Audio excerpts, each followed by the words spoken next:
Ok. Primeira chave que eu quero compartilhar: não se preocupe com os gigantes que se levantam. Você pode repetir isso comigo? Diga: não, eu não vou me preocupar. Diga: com os gigantes que se levantam. Vamos ser sinceros, irmão. A gente fica sempre incomodado quando os gigantes se levantam. E você sabe por que Deus não anula o papel deles na nossa história? Porque os gigantes têm um papel fundamental na tua história. O teu inimigo, ele te impulsiona para a visibilidade. O teu inimigo, ele força o teu futuro a tornar-se visível. Você quer um exemplo? Quando Davi chega até aquela situação em que o gigante está afrontando o exército, quem era Davi? Davi era só o entregador de marmita. Davi foi trazer quem tinha para os seus irmãos. Ninguém sabia que era Davi, ninguém tinha prestígio em relação a Davi, ninguém tinha expectativas em relação a Davi. Só que o gigante colocou Davi na história. O gigante fez com que Davi fosse falado até hoje. Mais de 2000 anos se passaram. A gente está em Orlando, na cidade do entretenimento, na nação mais importante da terra. E o que você está ouvindo pela manhã? A respeito da história de um homem pequeno que derrubou um gigante enorme. Ei, não se preocupe com os seus gigantes. Eles empurram o teu futuro a se tornar visível. Olha o que diz Hebreus 11. Hebreus 11 é uma passagem que fala sobre a galeria dos heróis da fé. E Hebreus 11 vai citando inúmeros heróis da fé, homens que fizeram coisas sobrenaturais, homens que se moveram debaixo de uma fé daquilo que Deus podia fazer, homens que experimentaram o mar se abrindo diante de Faraó, homens que experimentaram o maná vindo do céu, homens que experimentaram tudo que a gente já leu a respeito do que Deus pode fazer. Esses homens experimentaram isso antes de Jesus vir. Você está comigo? Diga amém. Só que tem algo interessante em Hebreus 11. Eu lembro que alguns anos atrás eu estava lendo Hebreus 11 e uma chave me chamou a atenção. Olha o que diz a palavra. Ele vai falando: olha, esses homens subjugaram reinos, esses homens praticaram justiça, esses homens fecharam a boca dos leões, esses homens apagaram o poder do fogo, esses homens escaparam do fio da espada. E algo me chamou a atenção.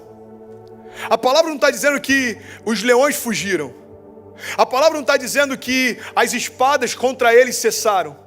A palavra não está dizendo que o fogo contra eles não veio mais. Não, o que a palavra está dizendo é o seguinte: os leões continuavam lá, mas não tinham mais poder de comê-los.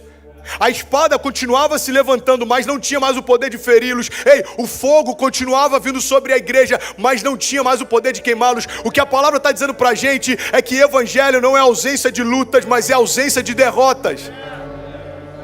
Não significa que a gente não vai ser afrontado, significa que a gente não vai ser derrotado. Pastor, essa mensagem é muito triunfalista. Eu sei.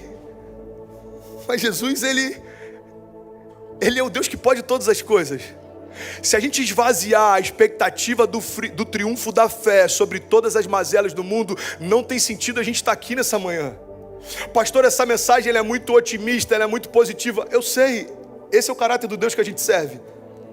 A palavra diz para mim e para você que enquanto estivermos em Deus, nós somos mais do que vencedores. Você sabe o que significa ser mais do que vencedor? Não significa que Deus vai te poupar das lutas, significa que Deus já te deu vitória. É por isso que a gente pode caminhar em fé. Você sabe qual a loucura da fé? É a gente entrar em todas as batalhas já sabendo o resultado final. Você já imaginou a segurança de um lutador que todas as vezes que entra no ringue sabe que vai vencer? A segurança de um jogador que todas as vezes que entra em campo sabe que vai vencer. A segurança de um empresário que todas as vezes que empreende algo sabe que vai vencer. Então, é essa dinâmica da fé que Deus quer compartilhar com a gente. Ei, filho, enquanto você estiver em mim, você já é mais do que vencedor. Está lá em João: se vocês permanecerem em mim e as minhas palavras permanecerem em vós, me pedirão o que quiserem, lhes será concedido.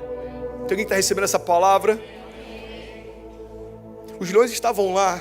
O problema é que às vezes a gente quer que Deus cesse tudo para que a gente confie nele. Olha que louco, a palavra diz lá em Salmos: o Senhor prepara uma mesa na presença dos meus inimigos, e Ele me honra ungindo a minha cabeça com óleo, e meu cálice faz transbordar. Ei, irmão, a palavra não diz que o Senhor retira os inimigos da minha frente para que então Ele possa fazer.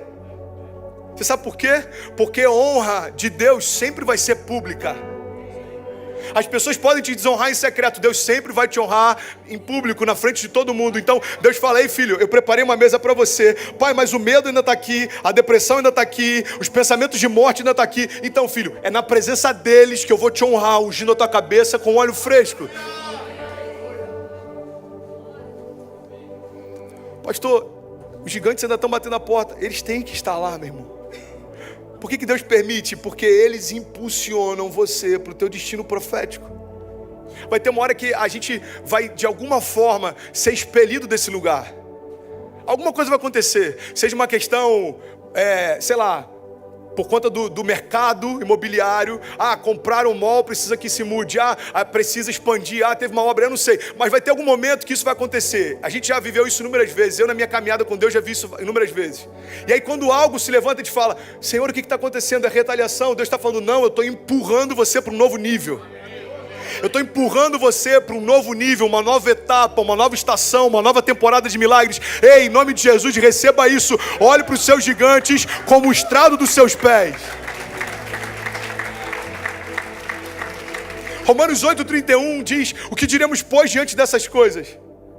Você vai lendo Romanos, e Romanos fala, Romanos 8, lá no finalzinho, fala: olha que poderoso isso, cara. Nada foi capaz de nos separar do amor de Deus. Nada. Nem anjos, nem demônios, nem a vida, nem a morte, nem o presente, nem o porvir, nem altura, nem profundidade, nem qualquer outra coisa na criação foi capaz de nos afastar do amor de Deus, foi capaz de nos separar do amor de Deus. Aí esse mesmo Romanos, um pouco antes, ele diz o seguinte: você está comigo? Olha o que ele diz. Cara, se Deus fez tudo isso por você, se Ele entregou o único filho dele para ter você de volta, se Ele sacrificou Jesus e, como a Bíblia diz, teve prazer em moê-lo, porque nele estava todo o pecado da humanidade. Olha o que diz Romanos 31. O que diremos, pois, então, diante de todas essas coisas? Se Deus é por nós, quem será contra nós? Aquele que não poupou o seu próprio filho, mas o entregou por todos nós, como não nos dará também, juntamente com ele, de graça, todas as coisas? Pastor, por que Deus não retira os gigantes da minha vida? Eu vou te explicar, por um princípio básico. Os gigantes não vêm para te abater, eles vêm para te elevar, entenda isso. A Bíblia diz que em Cristo, agora, todas essas coisas estão debaixo dos nossos pés. Se eu entendo que tudo que se levanta contra mim está debaixo do meu pé, eu entendo que todas as vezes que o inferno se levantar, ele vai me promover também. É por isso que todo teste que você passa dói, mas quando você vence, se torna testemunho. Por quê? Porque o inimigo tentou te ferir naquela área, mas ele não conseguiu, agora se torna o teu testemunho de milagre também. O que você está passando? Problema em casa? Senta aqui, deixa eu te falar o que eu vivi há 5 anos atrás. Problema financeiro? Senta aqui, deixa eu te falar do que eu vivi há 10 anos atrás. No reino não há desperdício, irmão. Deus não rejeita suas cicatrizes, porque quando você sentar para compartilhar o que você já viveu, alguém vai se alimentar do que você experimentou. Alguém vai se edificar. É por isso que eu acho lindo quando a gente vê casais liderando G6 de casais, por exemplo. E aí, qual que é a história? A gente quase se divorciou. Deus mudou a nossa história e hoje a gente cuida de casais. Eu hoje sou um pastor de jovens, eu fui um dos jovens mais problemáticos da minha escola, um dos jovens mais problemáticos do meu ciclo social. Eu bati de carro inúmeras vezes, eu fui para a delegacia inúmeras vezes, eu cheguei alcoolizado em casa inúmeras vezes, eu já fui espancado na saída de uma boate, fraturou minha mandíbula, meu rosto foi costurado, o nariz foi costurado. E aí a grande pergunta é, bom, agora que Deus restaurou o André, vamos botar ele em qual área? Acho que dos céus ele olha e fala, óbvio que com jovens, porque um jovem problemático foi transformado pela fé, e alguém que já experimentou milagres tem propriedade para falar de milagres.